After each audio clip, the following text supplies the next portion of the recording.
untuk harga bibitnya, antum beli yang dari umur berapa? Yang kecil. Dari harga? Dari ukuran 1-2, harganya 150 rupiah. Ya.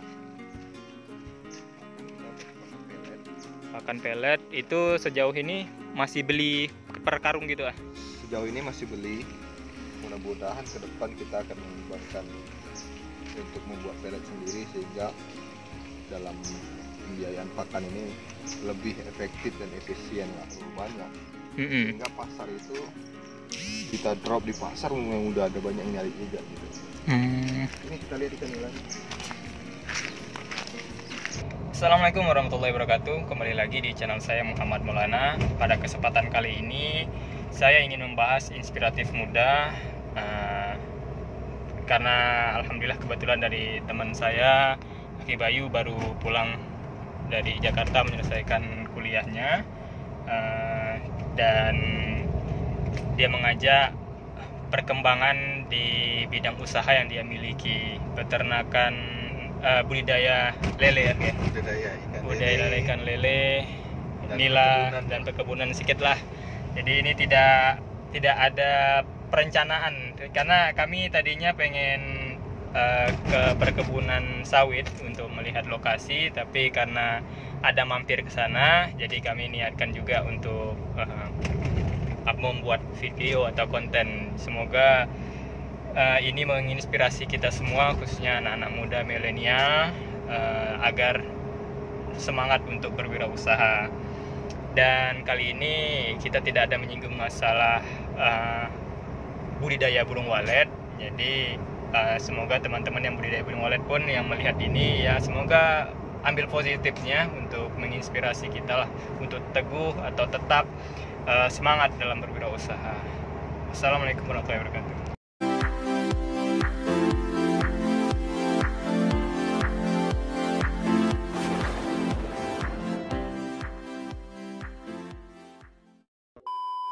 Assalamualaikum warahmatullahi wabarakatuh. Kembali lagi di channel saya Muhammad Maulana. Pada kesempatan kali ini kita kembali pada konten inspiratif muda. Mungkin sudah lama saya tidak mengupload atau mengangkat tema inspiratif muda. Dan ini saya baru kedatangan teman lama saya nih. Dia baru selesai lanjut kuliah di S2 ya. Di kuliah kampus apa? Di STI Alan, Jakarta. STI Alan di Jakarta. Jadi untuk mengisi waktu luangnya beliau fokus di peternakan ini. Dia baru mulai usaha peternakan, usaha sampingan lah ya. Hobi. Masya Allah. Jadi ini baru masuk bibit baru yang paling baru. Ini udah umur 3 minggu gitu. 3 minggu ya. Ini jadi daripada nganggur ya, memanfaatkan lahan yang ada ya. Jadi ini lahannya punya kakek ya? Iya, punya keluarga. Punya keluarga, tidak lama nganggur, sehingga daripada nganggur kita manfaatkan. Mudah-mudahan ada hasil, ada rezekinya. Tapi ini kayaknya bukan sampingan lagi nih, akhirnya udah lumayan ya kalau untuk bisnis anak muda nih ya. Mudah-mudahan kawan muda yang lain juga terinspirasi dan memulai usaha dari hobi, mudah-mudahan menjadi menghasilkan. Amin. Apalagi di tengah kondisi pandemi ini, jangan terlalu mengharapkan pada kerjaan karyawan atau swasta atau pemerintah lainnya. Lebih baik berwirausaha. Insyaallah. Mudah-mudahan menjadi inspirasi.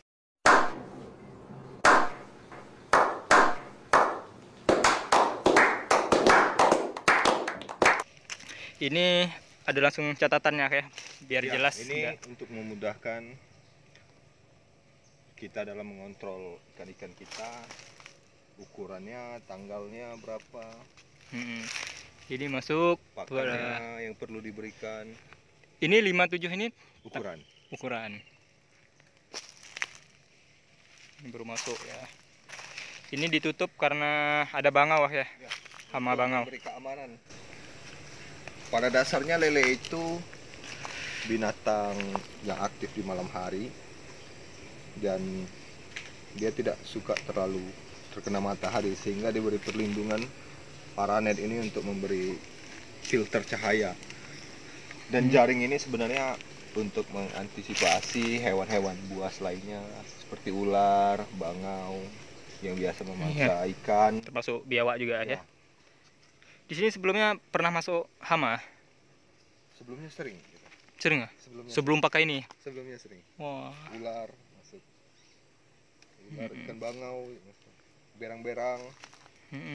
Burung bangau. Oh ya, karena ini daerah masih perkebunan ya, masih asri, masih banyak hutan-hutan. Mungkin kita boleh lihat yang di Abi Besar.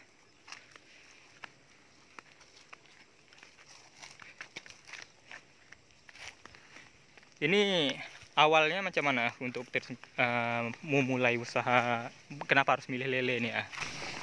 Sebenarnya tidak ada yang dipastikan atau mengharuskan memilih lele, hanya pada pengoptimalisasian potensi saja, bahwa di sini airnya bagus, ada kolam, sehingga kita memilih lele dan budidaya ikan lainnya karena airnya yang bagus. Jadi kita memilih budidaya ikan. Jadi sebenarnya hanya sesuai dengan potensinya aja, tidak mengharuskan ya. Jadi kita lihat potensi masing-masing lah yang di lingkungan kita, apa yang itu yang kita manfaatkan ya. Jangan tidak terpatok pada satu usaha gitu. Satu usaha. Ini yang umur berapa? Kalau ini yang baru kecil. Ini ukuran 12, 23.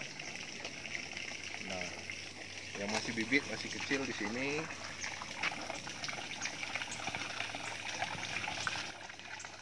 Ini untuk pasarnya udah ada? Sudah, kita pasar. Jadi sebelum memulai usaha ini mencari pasarnya dulu atau memang sejalan? Harusnya memang kita memulai dengan mencari pasarnya dulu sesuai dengan permintaan. Kita bisa memulai.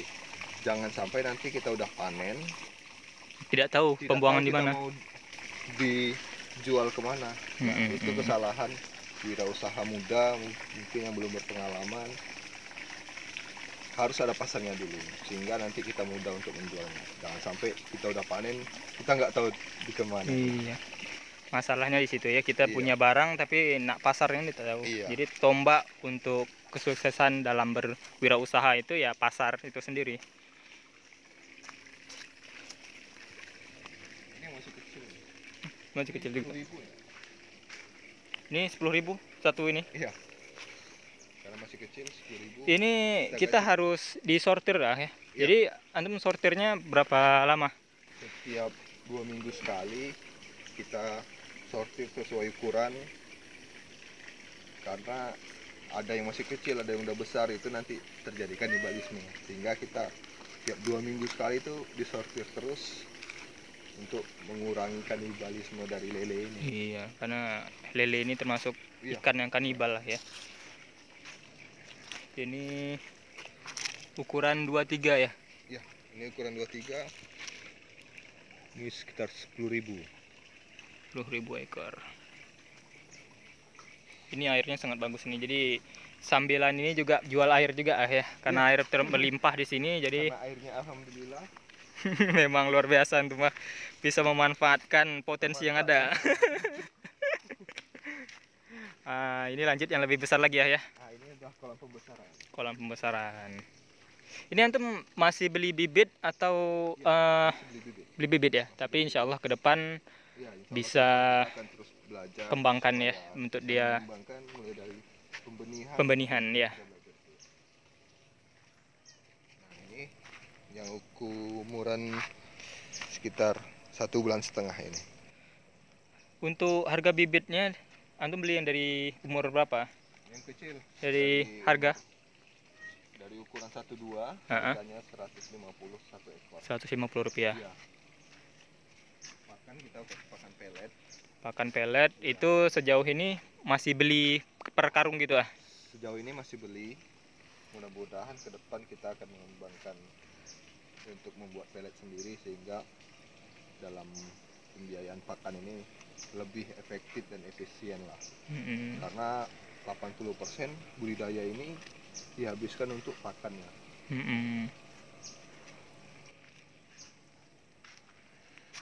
Kita lihat dah.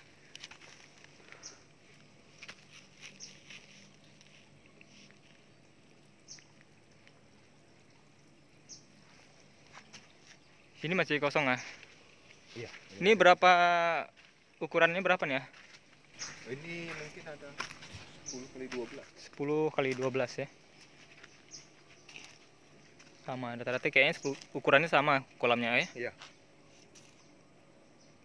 Ini hanya kurang lebih saja. Kita memanfaatkan potensi, airnya bagus. Ini masih kosong ah? Ini masih kosong. Ini rencananya akan diisi nila. Karena nila ini cepat beranak, berkembang biak terus, sehingga kita udah ada space. Anakannya mau dibuang kemana, induknya mau diletak di kolam mana, sehingga dia akan terus reproduksi, berkembang biak. Ya mudah-mudahan ada hasilnya gitu. Nila ini termasuk pasar bagus juga. Iya, kalau di sini ikan nila pasarnya gimana? Alhamdulillah nila di sini ada yang nampung ya. Lumayan. Karena kita kan harganya juga lebih lumayan daripada lele. Iya, kalau untuk harga lebih tinggi dari lele. Cuman kebanyakan kan daerah kita kan daerah kepulauan ya, banyak ikan-ikan air asin. Ya. Itu apa untuk pasar tidak sulit nah? Enggak. Dan sebenarnya populasi ikan nila ini juga tidak terlalu banyak. Sehingga pasar itu kita drop di pasar memang udah ada banyak yang nyari juga gitu. Ini kita lihat ikan nila. Penampungnya sama dengan lele tadi atau beda? Ya. Orangnya? Modelnya sama. Kita beri ke penampung, tapi dengan orang yang berbeda. Ada memang orang yang khusus lele, nila. Tapi nila ini dijualnya hidup. Dijualnya hidup. Sore kita angkat, besok pagi diambil, dia jual di pasar. Kalau bahasa tuanya terpulang. Iya.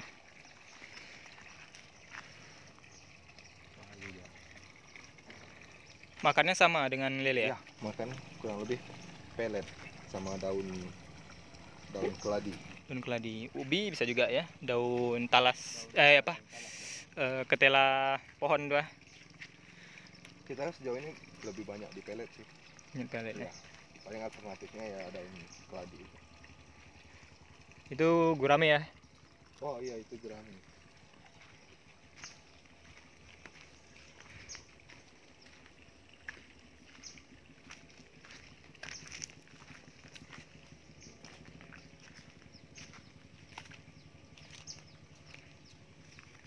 Oh, ini yang penampungan air yang nggak kering yang untuk bilang ah. Airnya cantik kali ya. Nah, ini penampungan induk air. Jadi ini dalam berarti? Ini dalam sekitar 2 meter. 2 meter? Ya. Kita gali 4 meter. Tapi karena kena erosi, abrasi, lumpurnya naik jadi 2 meter. Jadi sisa dalam kolam ini bisa 2 meter. Tapi alhamdulillah airnya memang terus mengalir. Jadi yang orang mau beli air bersih itu ambil dari sini ya? Iya. Kalau kita jual air bersih, ambilnya dari sini. Ini pH-nya tinggi, pH 7. Bisa langsung minum, cedok langsung minum. Jadi air induk ini mengalir nih ke kolam-kolam bawah, ke kolam-kolam samping, nila, lele, terus mengalir. Ngalirnya rutin seperti ini atau memang ada timernya? Ya, memang rutin kita alirin gini selalu, karena ini juga tambahan oksigen terlarut ke air. Itu apa airnya ini tidak bertambah atau gimana? Soalnya Anda kurang paham juga ya untuk masalah kolam ini. Soalnya logikanya kalau air ini bertambah harusnya meluap kan? Iya. Sebenarnya air ini kan jalan terus. Tapi kita ada lubang pembuangan. Ada lubang pembuangan jadi nggak meluap. Jadi kalau misalnya udah sampai batas ketinggian, dia akan ngalir ke kolam yang lain. Oh gitu caranya ya. Ke kolam bawah. Jadi membentuk satu sirkulasi gitu. Dan pembuangan terakhir buangnya ke airnya? Ke parit. Oh, ada parit besar Ada di sini. parit di belakang. Kita buat satu parit. Oh, jadi sirkulasi airnya ya tidak ya kadang banyak penyakitnya di situ ya. Kalau untuk peternak ikan ini. Kalau airnya tetap gitu aja ya. Tapi ini apa dalam contoh dalam berapa bulan per setengah tahun ada pengurasan air gitu ah? Enggak. Setiap panen. Setiap panen. Jadi setelah panen ikan kita angkat, kita jual, kolam kita bersihkan, air kita buang, ganti yang baru. Di pinggir-pinggir kolam ini biasa kita kasih dolomit, pupuk kapur. Itu buat ininya, pakan alaminya, untuk pakan alami. Katanya harus pakai telek juga ya? Ya, dolomit nanti dikasih airnya sedikit, kasih Telek itu. Ya, teh ayam itu. Jadi setiap panen kita ganti airnya, setiap sirkulasi untuk mencegah adanya penyakit. Jadi kalau habis dari ikan satu ke ikan dua, airnya nggak berganti, akan ada penyakit di situ. Jadi airnya harus dibuang, ganti baru. Jadi membentuk satu sirkulasi. Mudah-mudahan kita mengurangi adanya antisipasi penyakit itu. Ini untuk pekerja berapa orang ah?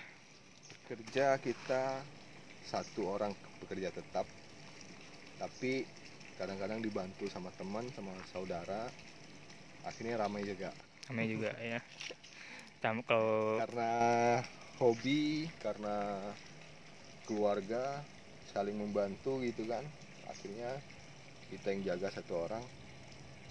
Kalau ada pengerjaan penyortiran atau panen, kita biasa dibantu sama saudara-saudara, teman-teman. Keren ah. Jadi kita di sini tidak harus ini ya memaksakan sesuatu. Kalau apa yang kita punya itu yang kita gali potensinya ya. Kita tidak bisa memaksakan suatu apa yang dimiliki orang lain harus kita miliki. Tapi kita harus menggali apa yang kita punya untuk menjadi sesuatu yang berbeda. Karena tidak mungkin setiap orang diciptakan sama. Mengapa setiap orang diciptakan berbeda-beda? Itulah seninya. Karena ada potensi yang berbeda. Itu yang harus kita gali. Ya, dan tidak harus punya lahan besar karena ini memang punya kakek antum kelola lagi. Iya, berarti bukan kita harus modalkan, aku harus punya tanah nih. Beli dulu lagi. Kurang lebih 5 juta untuk membersihkan lahan sama membuat kolam, itu hampir kurang lebih 5 juta. 5 juta. 5 ya. juta aja. Masya Allah. Tapi kita bisa buat 8 kolam. 8 kolam. Nah, kurang lebih 8 kolam. Ini tak sampai 1 hektar ya? Enggak sampai ini. Tapi sepertinya luas sekali ya? Karena sudah bersih. Bersih dan ini udah bersih, udah nampak luas, jadi kelihatan luas gitu. Tapi kurang lebih ya 7.000 meter. 7.000 ya. Ini lengkap sama pondoknya, tempat santai ya? Iya. Itu pondok, bisa jadi tempat santai, bisa jadi gudang. Tadinya betul-betul hutan ya? Wah, ini hutan semuanya. Alhamdulillah kita bersihkan, kita manfaatkan.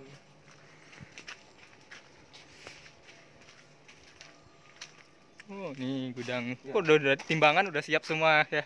Alat-alat kita letak sini semua nih. Ini gudang pakannya, gudang alat-alatnya. Pakannya itu pakai apa? Pakan kita pakai pelet. Tuh ini. Iya, ini kurang lebih. Bermacam-macam. Mengikuti ukurannya. Kalau yang masih kecil kita pakai yang tepung biasa. Kalau udah besar kita pakai yang sesuai dengan mulut ikannya. Jadi kalau ini udah 1 bulan, 2 bulan pakai ini. Kalau dia udah bisa makan pelet yang besar, kita kasih pelet yang besar. Tapi kalau kita kasih pelet yang kecil dengan mulut yang besar nggak sesuai. Begitu juga sebaliknya. Kasih pelet besar mulut kecil nggak sesuai. Jadi kita sesuaikan dengan ada ukuran-ukurannya ya. Ini yang umur seminggu sampai sebulan. Ini satu karungnya berapa? Kalau ini kurang lebih 200.000. 200.000. Ini bertahan untuk dalam 10.000 ekor tadi? 10.000 ekor ya seminggu 2 minggu masih tahan. Seminggu 2 minggu ya. Kalau yang udah besar ini kurang lebih 1 hari itu 3-4 kilo pakannya.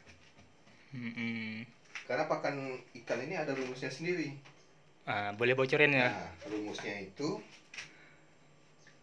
populasi ikan dikali berat ikan dikali 4% untuk nila, untuk lele. Kalau untuk nila dikali 3%. Nah, hasilnya itulah kebutuhan pakan si ikan dalam 1 hari. Nah, kebutuhan pakan ikan dalam 1 hari itu kita bagi lagi. Mau 1 hari itu 2 kali kasih makan atau 3 kali kasih makan, itu tergantung kita. Jadi nanti misalnya dapat itu 1 hari itu 1 kilo, kita mau bagi 2 pagi sama sore, ya kita bagi 500 gram 1 pagi, 500 gram sore gitu. Memang udah ada rumusnya. Nggak sembarang langsung pakai campak-campak. Ya, memang boleh main campak-campak, tapi potensinya ya kita rugi. Kalau kelebihan makan kita rugi, kalau kita sedikit beri makannya, pertumbuhan ikan lambat gitu. Iya. Ini memang sudah ada agennya gimana? Atau beli masih di tempat memang toko biasa? Ada toko pakannya. Kita beli toko pakan dekat ini juga, langganan gitu. Jadi kurang lebih inilah. Kita lihat lagi ya.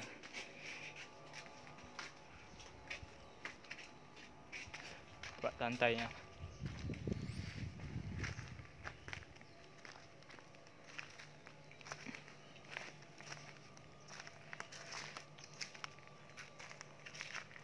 Juga diselingin ya. Kurang lebih untuk mengurangi stres gitu. Iya. Hiburan, ini hiburan. Hiburan yang menguntungkan ya. Sambil hiburan, sambil menguntungkan gitu. Kadang orang mendapat liburan itu keluar duit, terus ini liburan dapat duit ya. Hiburan, stres hilang, menguntungkan, stres juga hilang. Akhirnya nggak ada stres, bahagia. Kadang orang untuk menghilangkan stres keluar uang banyak, akhirnya pulang dari itu stres lagi. Memang luar biasa itu mah.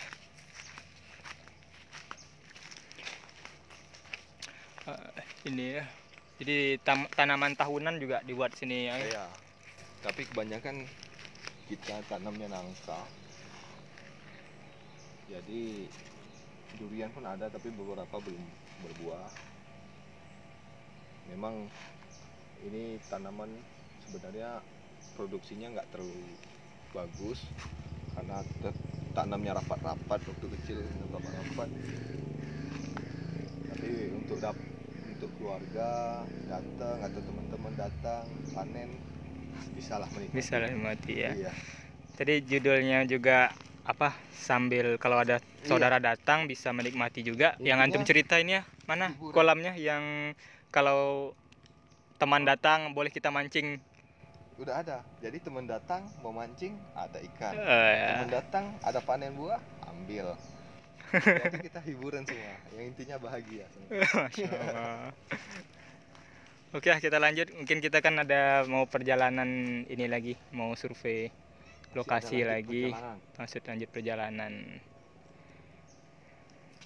Oke ya. Oke, alhamdulillah itulah tadi penjelasan dari teman kita Bayu Saputra. Dan jadi kita intinya memanfaatkan potensi yang ada, tidak harus memaksakan sesuatu apa yang kita tidak miliki. Terus kita upayakan sehingga membebani diri kita. Jadi kita pikir potensi apa yang ada dalam diri kita, itu yang kita kembangkan. Mungkin ini biasanya saya membahas konten tentang burung walet, tapi kali ini kita mudah-mudahan memotivasi kita semualah, khususnya diri saya sendiri dalam berwirausaha. Karena berwirausaha itu asik, ada seninya ya. Ya, benar. Berwirausaha itu bahagia. Bahagia, Masya Allah, apalagi yang menguntungkan. Yang menguntungkan, yang paling penting menguntungkan. Iya. Oke, saya tutup pertemuan kita pada kali ini. Semoga video ini bermanfaat untuk teman-teman semua. Wassalamualaikum warahmatullahi wabarakatuh.